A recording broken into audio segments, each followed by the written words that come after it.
What's up, crew excellence? It is your boy Justin Strickland, and I'm back here with another fire banger episode of the Ladder Podcast. Super excited to have you today. I'm gonna be talking about something super dope in the spirit of Black history that you may not know, and I'm hopeful to educate, to inspire, and so I want to give you what we're talking about today. So imagine waiting for a door to open for 250 years, right?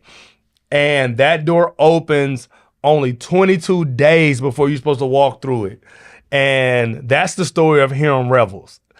Hiram Revels. That's what we're going to be talking about today. His story, how he impacted history, and some things you might need to know. And so if you stay to the end, I have a really crazy secret. I just told Nate. He was like, nah. I literally told him, he said, that's crazy. So you want to stay to the end so you can make sure you catch that. And before we jump into the story, you're here because you know you're a leader and you know this is where leaders grow. Bet. We good. Like, share, subscribe. Don't be stingy. Don't be that person that's trying to hold your light. That's bad for your stomach, okay? You're going to have a stomach ache because you're holding your light. All right.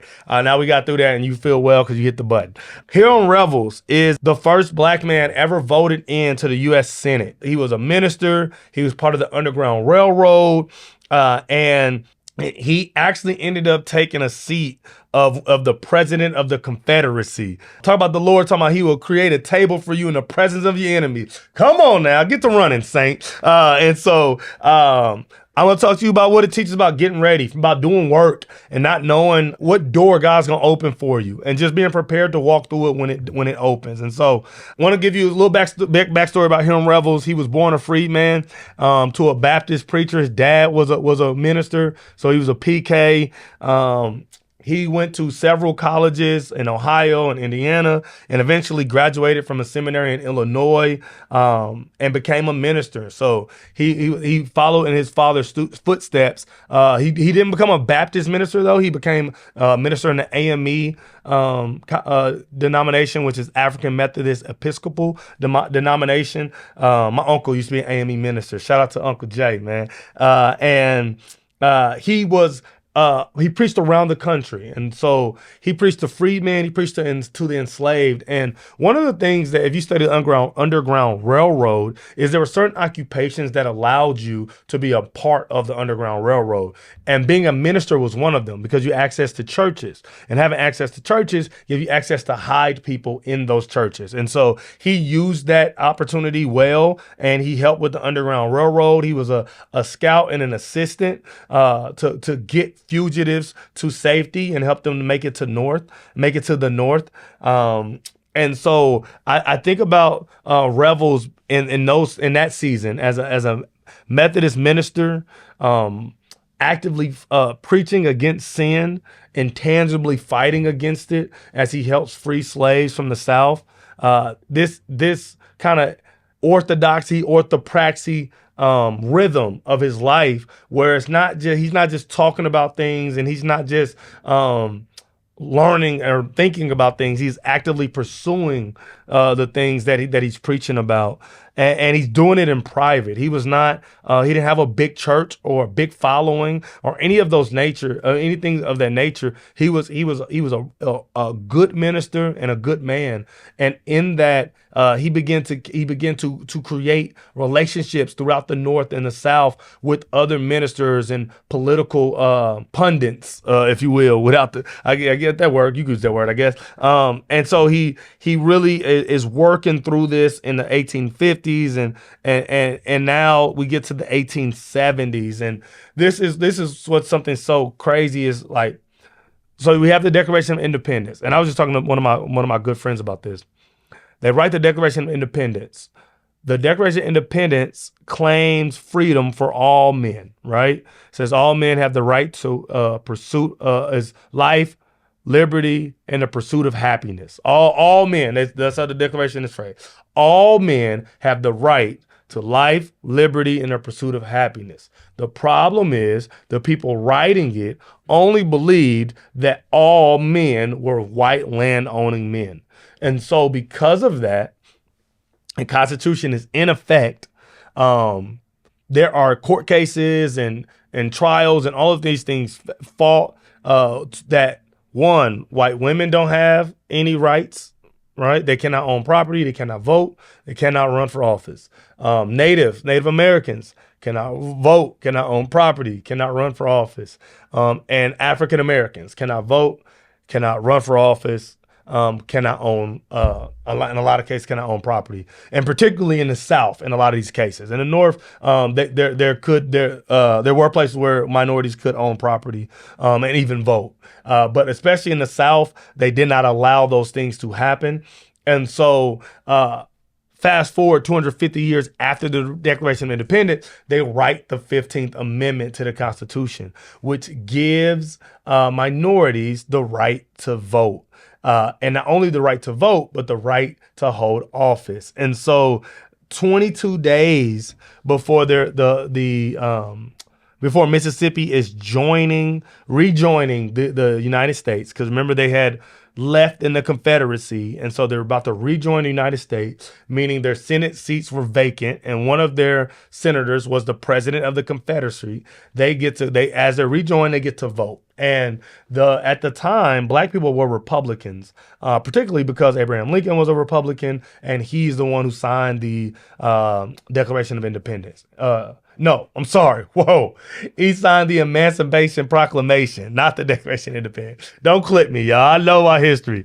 He signed the Emancipation Proclamation. And so blacks became Republicans through that.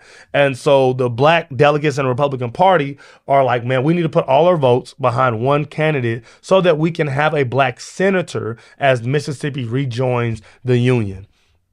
And so they chose Hiram Revels, really because they said, it's just so interesting. They said, man, he prayed. He had a passionate prayer during the black delegation. And they were like, man, that's a man that knows the Lord, that can represent us well. And so he goes and does that. He gets voted in.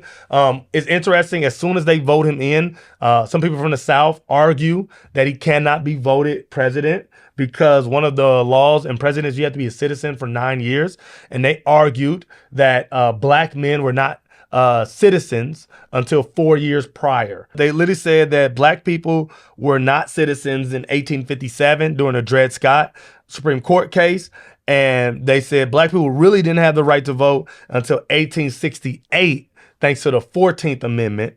And so they was like, he's only been a citizen for 4 years, right? So that's crazy. Like they've already fought the Civil War, they've lost Civil War, and they're still trying to claim black people aren't citizens or don't have the years of citizenship to be in office. But the supporters, both in the South and the North, were able to remind them that the Dred Scott decision had been overturned. And so you could not use that as a barometer for citizenship. And Revels had voted in Ohio already. And so they were like, man, he already voted. If he's not a citizen, then how could he have voted?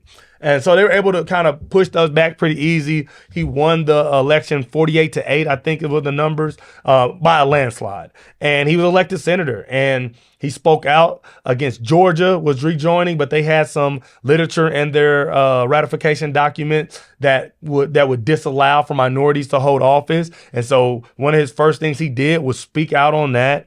He spoke out on education reform and try to make it equal for minorities as well. And he spoke out about political influence and how how they should be working to make sure we keep minorities in office so that we have a say-so in the Senate and in Congress. And at this time, Republicans have an overwhelming majority of the Senate because they won, right? Like the reason that Republicans had an overwhelming majority of the Senate is that they had won the office when Abraham Lincoln was president, and then they had won the war. And so Republicans basically had all the power. And in the South, that mean that black delegates had power to vote for black candidates. And so during that time, there was a few senators and I think about 17 black men that were voted into the House of Representatives, because this is before women still didn't have the right to vote. I think that comes with the 21st Amendment. You could correct me if I'm wrong, drop it in the comments if I'm off a number.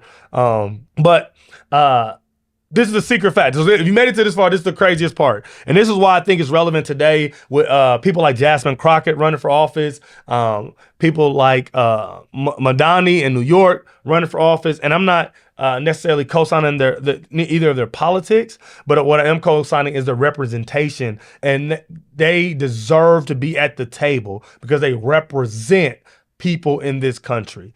So we get two senators in the South, two black men in the South voted into the Senate. It was Hiram Revels and Blanche Bruce, serving the Mississippi legislature as well. They both were voted in the 70s, and Blanche Bruce was the first black man to preside over the Senate in 1879.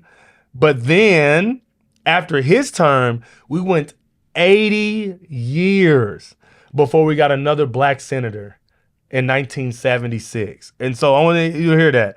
We had 15 House of Representatives, 15 black men in House of Representatives, and 2 in the Senate during the Reconstruction era.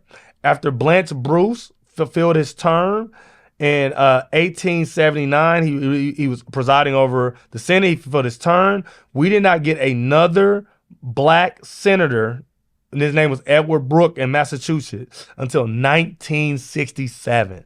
So it was 80 years when millions of people had suffered under taxation without representation. And it's a myriad of reasons.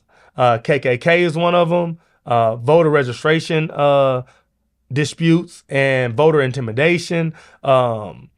Jim Crow. Like there's a ton of reasons why that happened, even in the North, where they were particular about slavery. They still really felt black people were subservient or second-class citizens, and so even in the North, they weren't voting in black men or women into office. And population matters. There wasn't a lot of black people in the North until after the Great Migration, and so I say that to say, if you look at the Senate now, it's overwhelmingly older white men.